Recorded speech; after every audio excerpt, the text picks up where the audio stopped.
Most people think an empath breaks loudly. They imagine tears, arguments, emotional collapse. But the truth is far more dangerous. When an empath finally stops caring, nothing explodes. Everything goes silent. And that silence changes the entire power dynamic. Because the most emotionally aware people on Earth don't suddenly become cold. They become exhausted. Their nervous system reaches a point where it can no longer carry the emotional weight of everyone around them. And once that threshold is crossed, something psychologically fascinating happens. The attachment dies before the relationship does.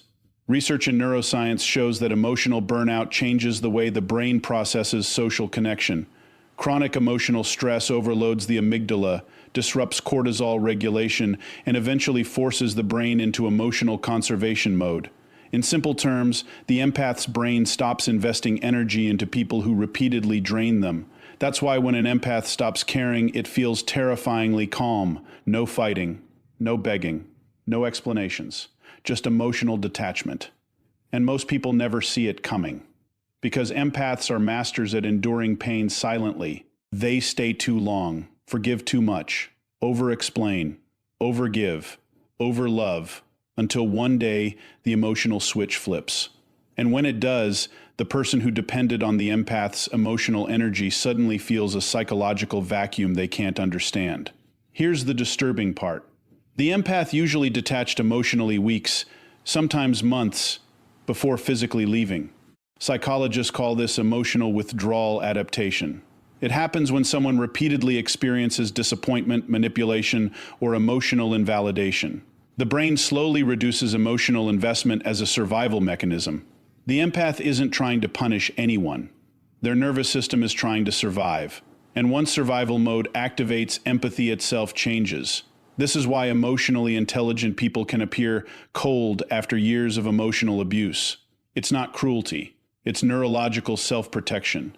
The human brain was never designed to absorb endless emotional chaos without consequence. Studies on emotional labor show that constantly managing the emotions of others increases stress hormones, mental fatigue, and even inflammation inside the body. Over time, the empath's body begins to TR. Weeding toxic relationships like physical danger, their sleep changes, their immune system weakens, their anxiety spikes, their emotional tolerance collapses. Then comes the final stage, indifference. And indifference is psychologically more powerful than anger. Anger means emotional attachment still exists. Indifference means the emotional cord has been severed. This is why toxic people panic when an empath goes quiet. They mistake kindness for weakness for so long that they never realize the empath was the emotional glue holding everything together. Until the glue disappears. Suddenly, conversations feel empty. The validation disappears. The emotional reassurance is gone. And the person who once ignored the empath's value becomes desperate to get their attention back. But by then, something irreversible has already happened inside the empath's brain. Their perception changes. The emotional fog clears. And for the first time, they stop seeing potential and start seeing patterns. That moment is life-changing. Because empaths don't just feel emotions deeply. Most people think an empath stops caring because they became cold. But neuroscience tells a darker story. Empath did not suddenly lose feelings. Their brains simply became too exhausted to continue surviving in emotional overdrive. And that changes everything. What looks like emotional detachment on the outside is often a nervous system collapse happening silently underneath. For years, the empath absorbs stress that was never theirs to carry. They listen to everyone's pain. They monitor every mood shift. They walk into rooms and instantly feel tension in the air before a single word is spoken. At first, it feels like a gift. But over time, the body treats it like danger. Researchers studying emotional sensitivity discovered that highly empathetic people often experience stronger activation in brain regions connected to emotional processing, especially the anterior insula and mirror neuron systems. In simple terms, empaths don't just understand pain emotionally. Their brain partially experiences it. That means when someone around them is angry, anxious, depressed, manipulative, or emotionally unstable, the empath's nervous system reacts as if the threat is happening directly to them. Now imagine living like that for years. Imagine constantly scanning facial expressions, tone, changes, body language, energy shifts. Imagine carrying the emotional temperature of every relationship on your shoulders every single day. Eventually, the human body begins to break, and the terrifying part is that most empaths never notice it happening. Because emotional burnout doesn't arrive like an explosion. It arrives like erosion. Slow, silent, invisible. The empath starts waking up tired no matter how long they sleep. Their body feels heavy. Their patience shortens. Anxiety increases. They begin overthinking conversations from hours ago. Their brain never fully powers down because the nervous system remains trapped in survival mode. Science calls this hypervigilance, a state where the brain becomes addicted to scanning for emotional danger. Hypervigilance floods the body with cortisol and stress hormones. Over time, elevated cortisol has been linked to weakened immunity, digestive problems, memory impairment, sleep disruption, inflammation, and even accelerated aging. That means emotional exhaustion is not just in your head. It physically changes the body. Some researchers even compare chronic emotional stress to carrying an invisible illness because the body, DY, reacts as if it's under constant attack, and empaths are especially vulnerable. Why? Because they often mistake emotional endurance for love. They stay longer than they should, forgive faster than they should, absorb more pain than they should. Not because they are weak, because they are psychologically wired to maintain emotional harmony. But here's where the brain begins to rebel. The nervous system cannot stay in permanent emotional emergency mode forever. Eventually, the brain starts protecting itself by shutting emotional access down.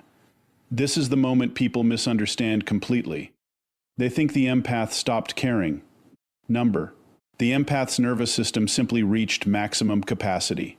Psychologists refer to this as emotional shutdown adaptation. It happens when prolonged emotional stress overwhelms the brain's ability to regulate feelings safely. To survive, the brain reduces emotional responsiveness.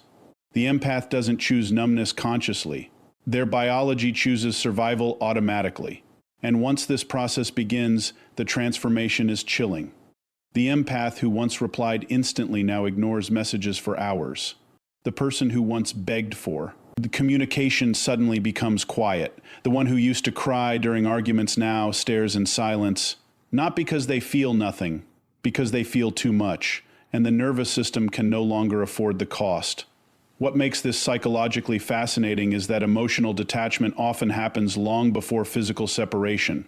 Studies on attachment trauma show that emotionally overwhelmed people slowly disconnect internally after repeated disappointment, invalidation, or emotional manipulation. The heart leaves first. The body follows later. That's why toxic people are usually shocked when the empath finally walks away. They thought the empath would tolerate everything forever because they always had before. But they never realized emotional burnout has a breaking point. And once that point is crossed, the empath changes permanently. Suddenly, they stop arguing, stop explaining, stop defending themselves, because the brain has recognized a brutal truth. No amount of emotional sacrifice can heal people committed to draining you. That realization alone rewires behavior. Neuroscientists discovered that repeated emotional pain changes neural pathways connected to trust and emotional anticipation. The brain learns from emotional injury exactly the way it learns from physical danger. This means every betrayal leaves a neurological imprint. Every manipulation teaches the nervous system to become more cautious. Every emotional wound reshapes future emotional reactions. And eventually, survival instincts overpower emotional attachment. This is why an empath's silence can feel so disturbing. It's not dramatic. It's final. The emotional energy simply disappears. And the people who depended on that emotional energy suddenly feel the absence like withdrawal, because they were unconsciously feeding on the empath's emotional labor the entire time. The reassurance, the understanding, the patience, the forgiveness, the emotional availability, gone. And only then do they realize how much emotional weight the empath was carrying alone. But here's the most shocking part. Once the empath emotionally detaches, their physical health often begins improving. Sleep stabilizes. Anxiety decreases. Mental clarity returns. Why? because the body is no longer preparing for emotional war every day. Researchers have found that chronic relationship stress can increase inflammation markers throughout the body. Long-term inflammation has been associated with heart disease, fatigue, autoimmune issues, depression, and cognitive decline. Think about that. A toxic emotional environment can literally damage physical health, which means the empath's detachment was never weakness. It was self-preservation. The body was fighting to survive. And for many empaths, this becomes the first time in years they experience peace without guilt. No emotional monitoring. No overthinking every text message. No walking on eggshells. No emotional rescuing. Just silence. And silence changes the brain. At first, the calm feels uncomfortable because the nervous system became addicted to chaos. Many emotionally exhausted people mistake peace for boredom because their brain adapted to constant emotional stimulation. But slowly, the nervous system recalibrates. The body learns safety again. The empath starts breathing deeper, sleeping better, thinking clearer. And then comes the final psychological shift. They stop blaming themselves for everything. That moment is powerful beyond words. Because emotionally drained people are often conditioned to believe they are responsible for everyone else's happiness. They become emotional caretakers for people who never learn to regulate themselves. But eventually the empath realizes something life-changing. Empathy without boundaries becomes self-destruction. And once that truth fully sinks in, the healing begins. Not loud healing, not dramatic healing, quiet healing. The kind where the nervous system finally unclenches after years of tension. The kind where the brain no longer wakes up preparing for emotional conflict. The kind where the empath stops chasing emotionally unavailable people and starts protecting their own peace instead. And that's the moment everything changes. Because when an empath finally stops caring about toxic chaos, it's usually the first time they finally start caring about themselves. Most empaths are not destroyed by hate. They are destroyed by the inability to say no. For years, they believe their kindness is a superpower. They become the emotional support system for everyone around them. The listener, the fixer, the peacemaker. The one people call during emotional breakdowns at 2 a.m. And at first, it feels meaningful, useful, even noble. But beneath that constant giving, something dangerous begins happening inside the brain and nervous system. The empath slowly loses the ability to separate compassion from self-sacrifice. And science shows that this confusion comes with devastating consequences. Researchers studying emotional labor discovered that people who constantly regulate the emotions of others experience significantly higher levels of stress hormones, emotional fatigue, anxiety, and burnout. The brain treats prolonged emotional caretaking as a form of chronic stress exposure. In simple terms, the empath's body begins paying for everyone else's emotional comfort. One exhausting day at a time. That's why so many deeply empathetic people secretly feel tired all the time. Not physically tired, soul-level tired. Because emotional overgiving drains the nervous system in ways most people never see. The empath answers texts while emotionally exhausted, comforts others while silently breaking, smiles while their own anxiety grows louder, and eventually the body starts sending warnings. Sleep problems, brain fog, digestive issues, emotional numbness, panic attacks, constant overthinking. These are not random symptoms. They are the nervous system screaming for boundaries. But many empaths ignore the warning signs because they were conditioned to believe boundaries are selfish, so they keep giving and giving and giving, until the nervous system can no longer survive the imbalance. This is where transformation begins, not through motivation, not through inspiration, through emotional collapse. Psychologists have found that people trapped in one-sided emotional relationships often experience something called compassion fatigue. It's a condition commonly seen in nurses, therapists, caregivers, and emotionally overextended individuals. The brain becomes emotionally depleted after prolonged exposure to other people's distress, and empaths live inside this state for years. The terrifying part is that many of them don't even realize they are emotionally addicted to being needed, because being needed gives them identity. It gives them purpose. It distracts them from themselves. But eventually, the cost becomes unbearable. One day, the empath notices something disturbing. They cannot remember the last time they felt emotionally peaceful. Their entire life because DAME emotional management, managing other people's moods, managing conflict, managing tension, managing emotional instability. Meanwhile, their own emotional needs remain abandoned in silence. That realization changes everything. Because once the empath becomes aware of the imbalance, the brain starts resisting it. And this is where boundaries are born. Not from selfishness, from survival. Neuroscience shows that healthy boundaries reduce stress activation inside the brain. When emotionally overwhelmed individuals begin limiting toxic interactions, cortisol levels often decrease while emotional regulation improves.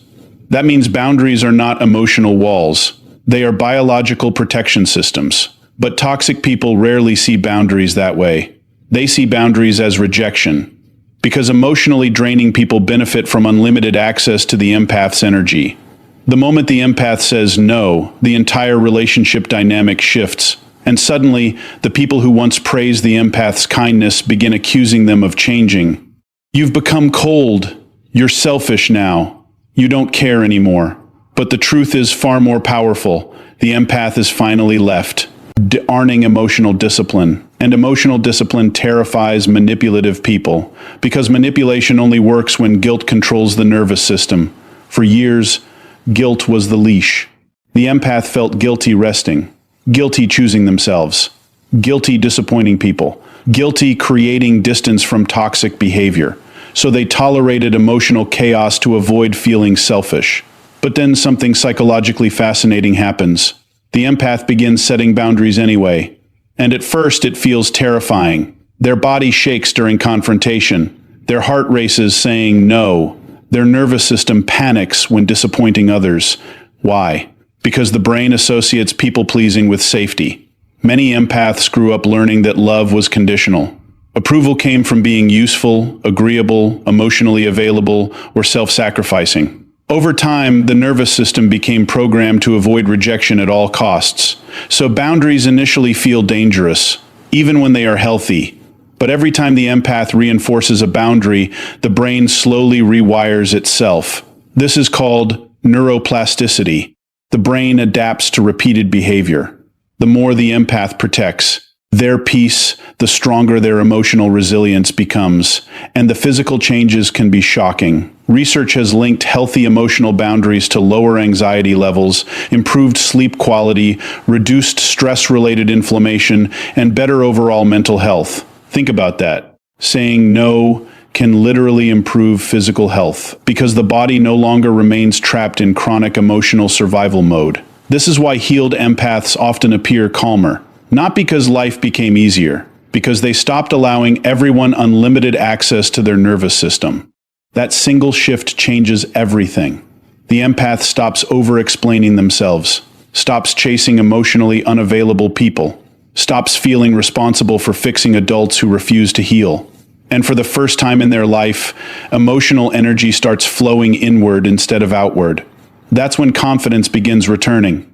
Not loud confidence. Quiet confidence, the kind rooted in self-respect instead of external validation. And suddenly the empath notices something incredible. Their mind becomes clearer, decision-making improves, anxiety decreases, relationships become more authentic. Why? Because emotional exhaustion was clouding their entire perception of reality. When the nervous system is constantly overwhelmed, the brain struggles to think clearly.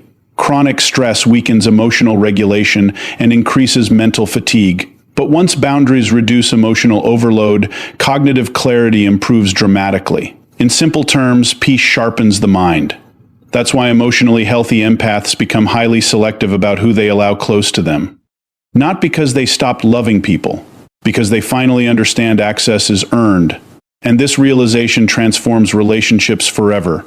The empath no longer confuses intensity with connection, no longer mistakes emotional dependency for love, no longer believes suffering is proof of loyalty. Instead, they begin seeking emotional reciprocity, mutual respect, mutual effort, mutual peace. And the people who once benefited from the empath's self-abandonment often disappear when boundaries appear. That loss can feel painful at first. but psychologically, it reveals something important. Many relationships survive only when one person tolerates imbalance. The moment balance is introduced, the company, connection collapses, and that collapse tells the truth words never could. But what happens next is the real transformation. The empath starts rediscovering themselves, their hobbies, their goals, their opinions, their emotional needs. After years of absorbing everyone else's emotions, they finally ask a question that changes their entire life. What do I actually need? That question sounds simple. But for an emotionally exhausted empath, it can feel revolutionary. Because many of them spent years believing their value came from how much pain they could endure for others. Now they realize something deeper. Real love does not require self-erasure. Real compassion does not demand emotional slavery. And real emotional intelligence includes the courage to protect your own peace. That's the hidden power of boundaries. They do not make the empath less caring. They make their empathy sustainable. Because when an empath finally learns to protect their energy instead of constantly sacrificing it, they stop surviving emotionally and finally begin living. The most painful thing an empath loses is not a relationship. It is themselves. And most of them don't even realize it. Something is happening. It doesn't happen in one dramatic moment. It happens quietly. A little compromise here.